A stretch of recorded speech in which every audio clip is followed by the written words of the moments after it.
It's been a long time since I've done a house project. It's maybe a couple of years since I last worked on anything house related, but here we are. Today I'm gonna be installing a TV to the ceiling in my bedroom. I got the mount on Amazon for pretty cheap, the reviews are good, and it basically allows the TV to lay flat against the ceiling when not in use, but it's motorized so it can come down and flip out when I wanna watch something. I've been wanting to put a TV in my room for a long time, but there's just nowhere to put a TV in here. The bed's right here, so ideally a TV would be somewhere in this direction, but as you can see, it's just closet space, and there's not really any room to put like a dresser or an entertainment center at the foot of the bed. That would just be kind of weird. So I figured a ceiling mount was the best solution. I figure it's also a good learning experience because I'm not the most handy person, which you can probably expect me to learn some hard lessons in today's video, but I'm pretty excited to see the end result. Hopefully it turns out all right. I do have to get an early start on this whole thing though, because I'm gonna have to crawl around in the attic space today, do a bunch of work in there, and it heats up. It becomes like a furnace by noon. Right now it's about 8 in the morning, 8:30 a.m. The first thing I have to do is figure out how far apart my studs are, or the ceiling joists. And you can see I already put the template for our ceiling mount on the ceiling. I already taped it up there. It's the template that came with the mount, and I already drilled the pilot holes and stuff. We're gonna be putting some lag bolts in here. But the problem is that this mount is for a wood or concrete ceiling only, but this is drywall. And obviously we don't want to just drill this into drywall. It'll fall right out with the weight of the TV. What we need to do is actually install some 2x4s in between the ceiling joists. My ceiling joists run this way, so parallel to the mount, which means that I have to install a couple 2x4s in between. That way I can drill the mount directly into those wooden panels or those wooden blocks in order to create that structural integrity that we need. Now, once I'm in the attic, it's gonna be a little tricky to figure out where exactly I need to mount the 2x4s because these holes are a little too small to actually see. It's pretty dark up there as well. I did try shining a light through the holes, but there's so much insulation that's covering the attic that you can't really see any light passing through. So what I've done is I've taken these little noodlers, these wire noodlers. I'm gonna push this one through, and now, hopefully when I get up there in the attic, I'll be able to exactly see where our holes are and where the 2x4s need to go. I'm gonna strap the GoPro on, and we'll head up into the attic.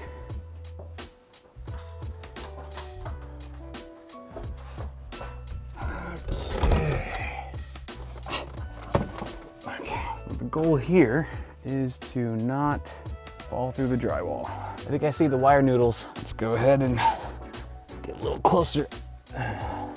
Okay, here's our work area. Okay, let me just clear out all this insulation. Oh, you know what? We're so close. We're so close to this beam. I'm just gonna screw it in here. I can do 1, 2 for the 2 main screws. If I hit it right center stud, that should be enough. But I do have to measure how far off I am. So it looks like we wanna get center stud here. Right there, 3 3/4. If I drill the holes in the proper place, that'll support the mount and the TV's weight, no problem. Okay, so 3 3/4 of an inch offset right there, and I'm gonna mark that, and I'm gonna drill in and see if we hit wood. Just to confirm, I wanna make sure that we're hitting the stud. That is 100% wood, and that is good. The wood is good. All right, I just gotta reposition this template really quick, and then we can go ahead and screw down the ceiling mount. Actually, before we install the ceiling mount, I do wanna cut out a piece of ceiling for our electrical box. We're gonna need an electrical box here so that we can actually plug the TV and the motorized mount into a wall outlet. So I'm gonna install a wall outlet basically here in the ceiling, and then I'm gonna have to wire that up to another outlet that's pre-existing, probably the outlet that's in my garage, which means I'll have to do some wiring in my attic. Let's go ahead and cut that out.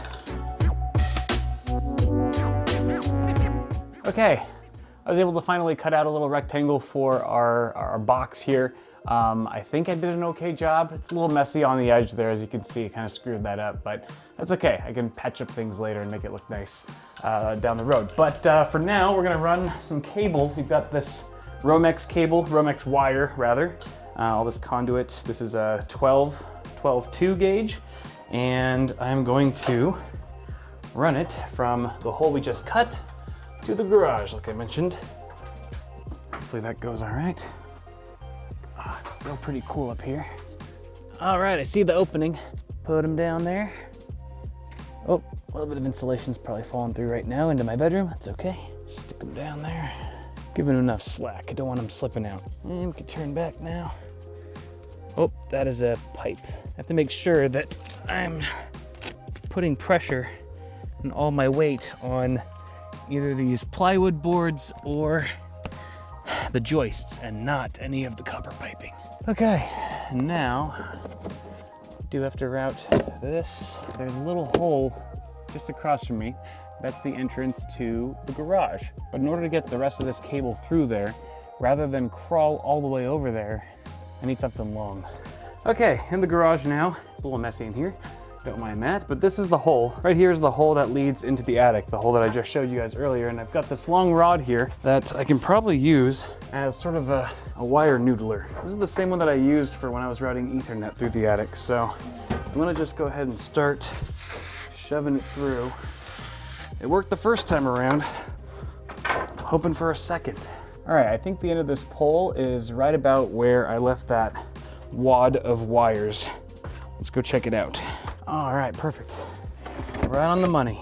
Here's our pole. All I gotta do now is fix the wire to the pole using some electrical tape.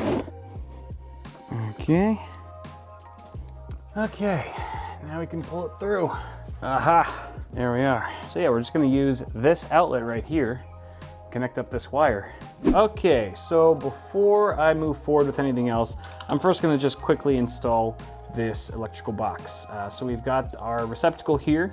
We're gonna need to wire up the receptacle with our Romex cables. So I'm gonna pull some through, and I've never done this before. I just watched a YouTube tutorial, so let's see how bad I messed it up. Straight razor all the way down. That gets rid of that. Looks like we can also cut in very gently into our paper sleeving. Comes off pretty easy. Now we've got some wire here, exposed wire. We've got our ground, which is the bare copper, and then we have our hot wires, black and white. We gotta strip the jacketed hot wires here. So this is 12, so, all right, wires are stripped, and now we have to bend the ends. So I think the ends get bent like so. I think that looks good. Now we connect the ground wire to the green screw.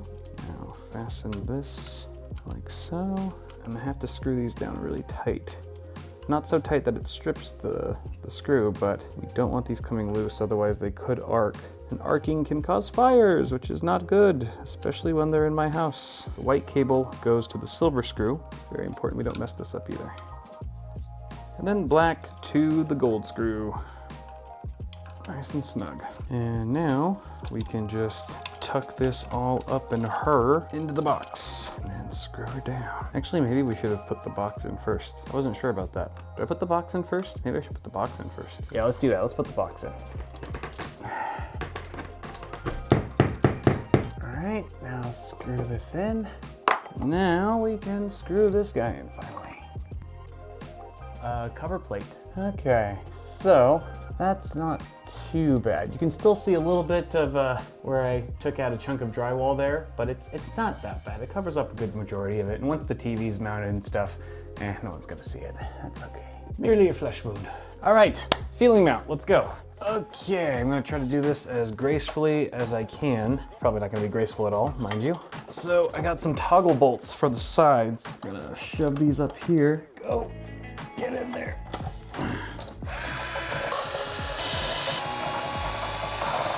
All right, ceiling mount is mounted, looking pretty good. It went in no problem, although you can see some of my bad holes that I drilled into the ceiling here. That's when I was originally thinking that this was gonna get mounted in between two joists and I was gonna screw into those 2x4s, but of course I ended up just screwing into the joist directly, which I think is a much better solution. I'll patch those up at a later time, but it is super secure, it's super solid.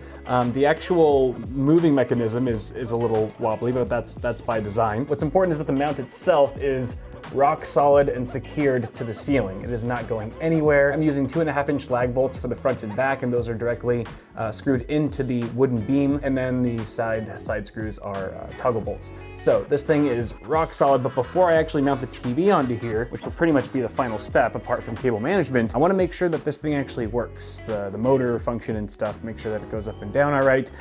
which means I have to finish connecting our power. So let's go ahead and head to the garage. So I think I mentioned earlier, this is the outlet that I'm going to be using for our source power. We're going to wire that up to the cable that we routed through the attic, and I'll go ahead and make sure that this is all tidied up. I actually should probably tidy up some of these other cables too. It's pretty messy. But let's go ahead and wire this up just the same way, more or less the same way that we did the first box. First, we need to turn off the power though.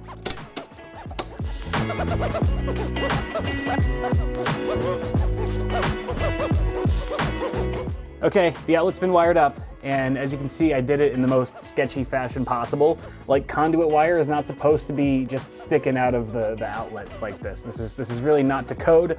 It's probably not the safest. Conduit is really supposed to be, you know, in the walls. It's supposed to be in the walls in the attic and stuff. You're not supposed to actually see it, even though it's jacketed and stuff. This is really just for the test boot for our electric TV mount, just to make sure it's working. But in the very near future, what I'm gonna have to do is probably get like a starter box, so I can actually bring the outlet out of the wall and then get some wire mold and then just kind of route that in proper fashion all the way over to that hole over there. That'll be a million times less sketchy than what you see here, but seeing as how this is just for the video and for test, why don't we go ahead and see if our TV mount works. Okay, moment of truth.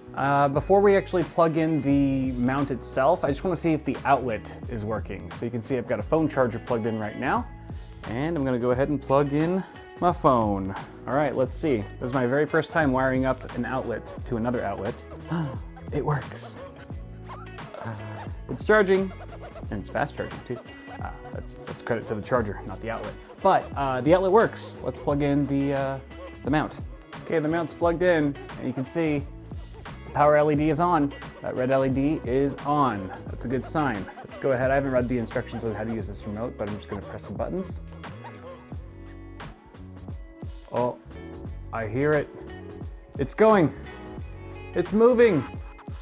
Very, very slowly. But it is moving. I guess it's supposed to move slowly because, you know, it's gonna be toting a pretty hefty television after all. You don't want it to be doing any jerky motions. Oh my God, now I'm getting excited. Now I'm getting pretty darn stoked to see this all finished up. This is the TV that I'm using, by the way. I should have introduced this a lot sooner in the video, but this is the TV that we're using. It's the LG CX or C10, 48 inch. So the mount can technically house up to a 55 inch TV, up to 66 pounds. It's like 65, 66 pounds of load bearing capacity. This is much lighter than that. I think it's between 30 and 40 pounds. So we should be good to go there. I'm gonna see how this TV looks. I think 48 inches will be fine, but if it's a little too small, then I may upgrade to a 55 inch down the line. But for now, this is a beautiful display, OLED. It's gonna be great to game on, which, by the way, I'm not really planning to game in my room. This is really just for Netflix and Amazon stuff, watching movies and that sort of thing. But I probably could, maybe down the line, put like an NVIDIA Shield behind this TV, or maybe even build like a super tiny little mini PC and stick it behind there, or mount it to the ceiling somehow. I don't know. That's gonna require more work, and that's for another video. But for now, let's get this TV up in the air and finish things off.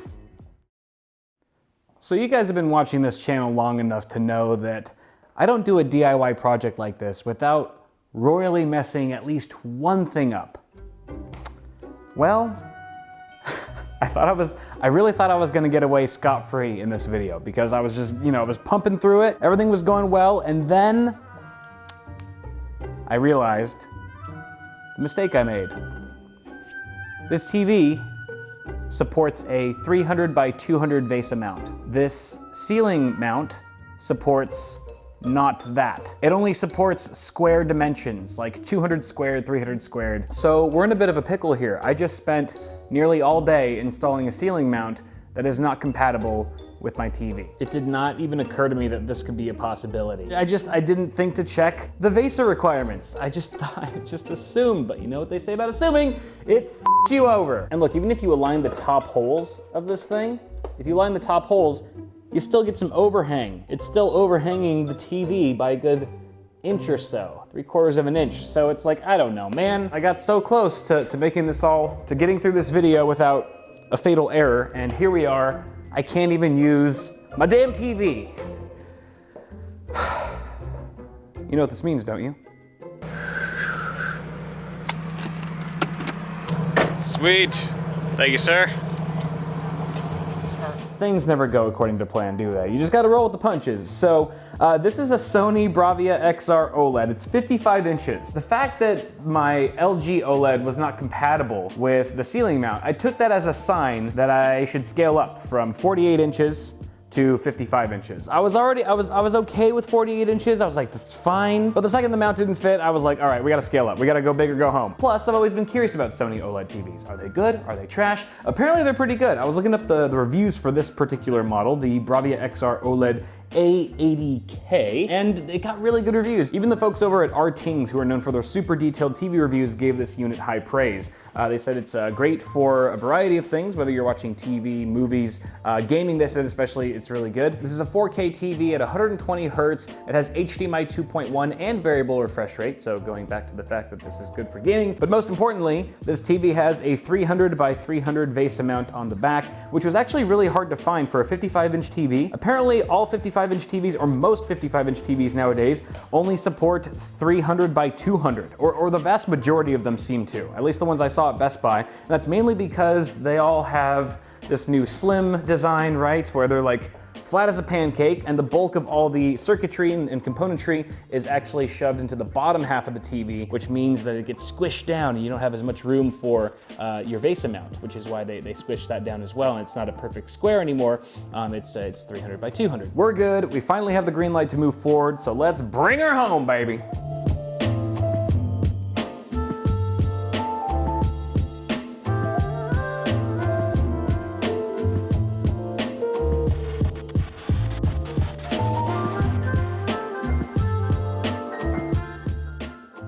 And here is the TV. It's complete. It looks so ridiculous, but so awesome at the same time. It is huge. There's no way to really convey the scale of how big this TV looks in my room right now, but man, is it big. Even from back over here, you know, in my bed, if I was laying in my bed, it's still a big picture. Here's a look at the back. Cable management is very minimal. There's only two cables going on here, one for the TV and one for the motorized mount. Another funny thing is that I thought because we went with a bigger TV in the end that I would have to watch out when it's in this lowered position. I thought it would be a potential hazard if I were to accidentally walk into it, poke my eye out. But if you look here, look at that. It pays to be short sometimes. It's touching my hair. It's like brushing my hair. This is actually how I'm gonna brush my hair from now on. The picture looks great. We're streaming Netflix right now and it looks absolutely lovely. Not quite as good as an LG OLED, like a top-end LG OLED, but still probably within 85–90% of the way there, which is plenty by my standards for a bedroom TV. I would say that it's not quite as bright as my LG OLEDs, but then again, I'm not really gonna be watching this with the lights on in this room. I'm gonna be watching it in the dark, just like you see here, mainly because the bedroom light, if you noticed, is right in front of the TV. So when I'm laying down in bed, last thing I want to do is like, you know, look straight at that light while I'm watching TV. So if this TV's not quite as bright as I'm used to, it's really not that big of a deal. And just for the hell of it, this is what the TV looks like when it's retracting.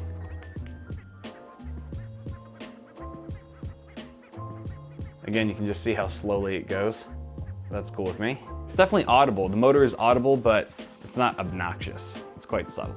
And of course, I would be turning the TV off in this case. But it seems really solid. It seems very, very solid. Look at that, it just tucks away. You almost don't even notice it when you walk in the room.